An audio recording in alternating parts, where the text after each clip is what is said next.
다음은 클라우드 컴퓨팅이라는 개념에서 클라우드 컴퓨팅의 기술에 대해서 알아보겠습니다.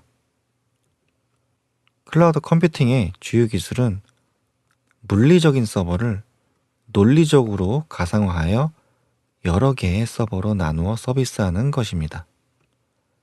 이것을 하이퍼바이저 기반의 서버 가상화라고 말합니다. 기존 전통적인 방식에서는, 가상화가 아닌 방식에서는 서버를 구매를 하게 되면 이 서버 한 대에 OS를 하나를 설치를 했어요. 그래서 여기에 뭐 유닉스나 뭐 리눅스나 아니면 윈도우즈 OS를 설치를 해서 거기에 이제 어플리케이션들을 뭐 설치해가지고 사용을 했죠. 그래서 즉 이 물리적인 서버 한 대가 이 어플리케이션 개념적인 하나였어요. 그래서 서버 한 대를 사서 여기에 뭐 이걸 하나 이제 이메일 서버로 쓴다든지 그루비어 서버로 쓴다든지 아니면 뭐 DB 서버로 쓴다든지 이렇게 서버 한 대가 즉 서비스 하나였는데, 최근 하드웨어에 어떤 리소스 스펙이 굉장히 많이 고사양이 되고 또 이런 하이퍼바이저 같은 기술이 나오기 시작하면서 이 물리적인 서버를 좀 더 효율적으로 쓸 수 있지 않을까, 이렇게 기술이 발전하게 된 거죠.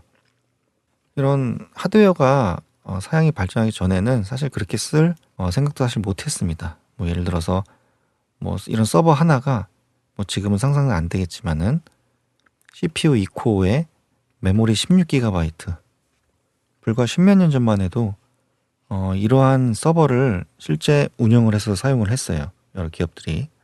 그런데 이제 하드웨어가 급속도로 발전을 하면서 이게 뭐 16코어, 뭐 32코어, 뭐 64코어 이런 식의 어떤 코어가 굉장히 많이 저렴해지고 성능이 올라오고 또 메모리도 뭐 64기가, 뭐 128기가, 256기가, 512기가, 뭐 최근에는 뭐 1테라 메모리까지 이제 사용을 해서 이제 하고 있는데, 자 이렇게 장비가, 자 볼게요. 64기가에 자 1테라바이트에 64코어 1테라바이트 이런 서버를 하나 산다고 했을 때 이거를 하나의 어플리케이션을 쓰기는 굉장히 아깝잖아요. 그래서 이거를 조금씩 나누는 겁니다. 뭐 논리적으로 뭐 2코어, 그다음 메모리 4기가 바이트. 그래서 이렇게 좀 잘라서 하나의 어플리케이션 용으로 하나를 쓰는 거예요. 하나의 서비스를 하게 되죠. 자 이렇게 조금씩 나눠서 이 서버를 효율적으로 활용을 하게 돼요. 이렇게 해줄 수 있는 기술이 바로 이 하이퍼바이저입니다. 그래서 이런 하이퍼바이저는 이제 이 서버, 물리적인 서버 위에 이제 OS가 같이 이제 포함된 그런 제품이고요. 이거를 설치를 하게 되면 여기에 안에 OS를, 여기에 별도의 OS를 하나 설치를 할 수 있어요. 뭐 이거는 뭐 여기에 뭐 리눅스나 아니면 윈도우나 이런 OS들을 설치를 할 수가 있고, 그러면서 이렇게 논리적으로 독립화된 이런 어떤 환경을, 가상 환경을 갖게 돼요. 그래서 뭐 이런 거를 이제 이 안에 여러 개를 이제 둘 수가 있는 거죠. 여러 개를 두고 각각의, 여기는 나는 뭐 리눅스를 설치할래, 나는 뭐 윈도우에서 설치할래, 이런 식으로 다 논리적으로 구분이 져서 다 서버를 운영을 할 수가 있는 거예요.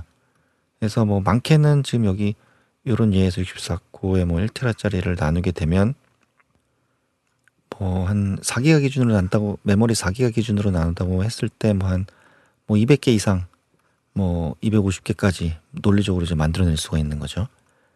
바로 이런 하드웨어의 어떤 사양의 증가, 그리고 하이퍼바이저 기술의 도입, 이런 것들이 발생하면서 이 물리적인 서버 한 대를 논리적으로 여러 개 나눠 서비스할 수 있는 이런 기술로 인해서 이 클라우드 컴퓨팅이 발전을 하게 되었습니다. 네, 다음은 컨테이너 기반의 서버 가상화인데요.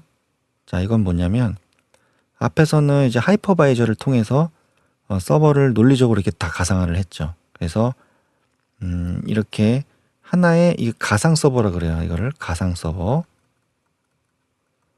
그래서 이제 뭐 버추얼 머신 해가지고 이제 VM 서버라고 이제 얘기를 하는데, 이러한 VM 서버를 뭐 여러 대를 두고 이 각각에 다 OS를 설치를 해서 다 논리적으로 하는 기술이 되겠고, 이제 컨테이너 기반은 이제 뭐냐면 이 서버 박스에 여기는 하이퍼바이저가 아닌 그냥 일반 OS를 설치를 해요. 뭐 윈도우나 아니면 리눅스 이런 OS를 설치를 합니다. 그리고 그 위에 도커 엔진을 설치를 해요. 어떤 도커 뭐 이것도 마찬가지로 어플리케이션이죠. 뭐 이런 도커 솔루션을 설치를 하고 나서 이 도커 엔진 위에서 이런 도커 컨테이너들이 실행이 되는 그런 형태입니다.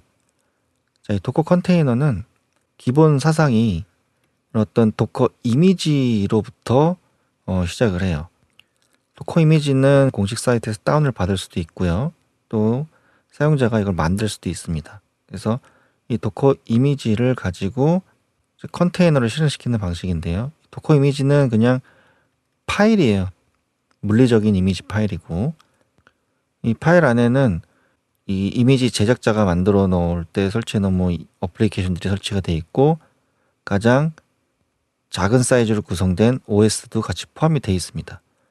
그래서 이 이미지를 베이스로 해서 이제 컨테이너 형태의 도커 엔진에서 실행시킬 수 있는 형태의 구조로 만들어서 이제 배포를 하게 돼요. 그러면 이 도커 컨테이너가 메모리에 상주해서 이제 실행이 되는 그런 형태가 되겠습니다.